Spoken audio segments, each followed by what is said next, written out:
Here we go. Okay, so for question number one, as a keynote speaker, do you have any tips for how to deliver fantastic speeches and make lasting impressions when speaking to large volumes of people? Well, first I'd say this, if I was going to give any advice to a keynote speaker, if there's one piece of advice that I could give, it's be you. You're most effective when you're most authentic. Oh, I And I like think that. we live in a world where people are always trying to compare themselves to somebody else. I know I've been guilty. The quickest way to kill something special is to compare it to something else. One of my favorite quotes by Craig Groeschel.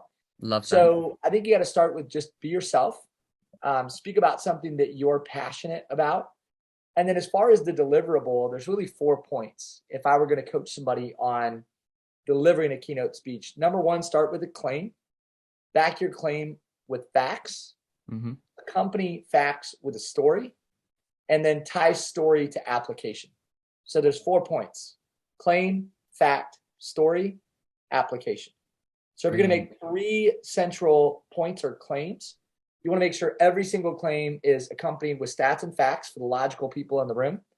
You want to make sure you tell a story to bring that claim to life and involve the listener in what you're conversing about. And then application, make it about them. Here's what I want you to do. Here's how I'd like you to take action. Here are the next steps. So make sure that you're making your presentation about them. The last thing I'd say, Louis, for anybody that's interested in speaking more or wants to get into the space, take as many reps as you possibly can. Practice the craft. So just like shooting free throws or running or whatever sport, whatever activity it is that you're into, you have to do it a lot to improve and get better. Hell yeah. So if somebody asks you to speak, I don't care if it's to 5 people, 500 people, say yes, do it for free. Speak to the middle school team, the elementary kids, that community event where it's just a few people in the room. I always just encourage everybody to get as many at-bats as they possibly can to hone in their craft and practice. Love that, Jordan. Thanks for that answer. One little question actually, just off the back of that.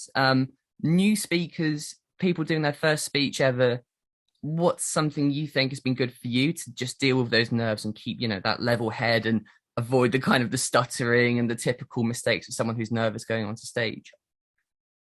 I think early on in the presentation, you want the audience to interact with you so it feels two-sided. Mm, So you might tell a story, you might crack a joke. If you're going to crack a joke, you want it to be tactful and professional.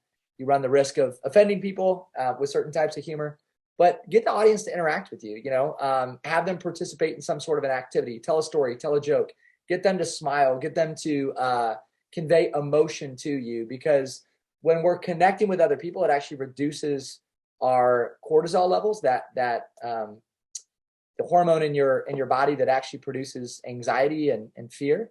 So that would be the first thing. The other thing is there's a series of breathing exercises that we would take people through before they walk on the stage. But yeah, I think walking on the stage with a calm and confident presence is important. How you start your speech is important. And then again, just remember to be you, step into who you are authentically made to be as your confident self. And typically if you do that, you're going to be effective as you remain authentic.